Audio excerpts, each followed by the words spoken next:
Reject అయినందుకు బాధ లేదు, రిజెక్ట్ చేయండి పర్లేదు. 200 మెంబర్స్ అప్లై చేస్తే 200 మెంబర్స్ని తీసుకోరు కదా.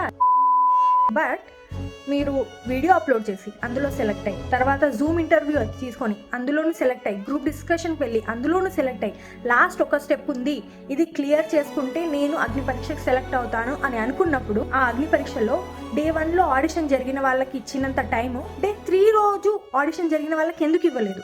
I know Bigg Boss team వాళ్ళకి తెలుసు వాళ్ళకి ఎలాంటి వాళ్ళు కావాలి, ఎలాంటి క్యాండిడేట్స్ కావాలని చెప్పేసి. డే 1, 2లో వాళ్ళకి దొరికేసి ఉండొచ్చు. డే 3 రోజు ఆడిషన్ జరిగిన మా అందరి బాధ ఏంటంటే మాకు టైం ఇవ్వలేదు, మాకు టాస్కులు ఇవ్వకుండా అన్ఫిట్ అని చెప్పారు అని చెప్పేసే బాధ తప్ప దానికి అన్ఫేర్ అని పేరు పెడతారా లేకపోతే ఏంటి అనేది కాదు. రిజెక్ట్ అయినందుకు బాధ లేదు, రిజెక్ట్ చేయండి పర్లేదు.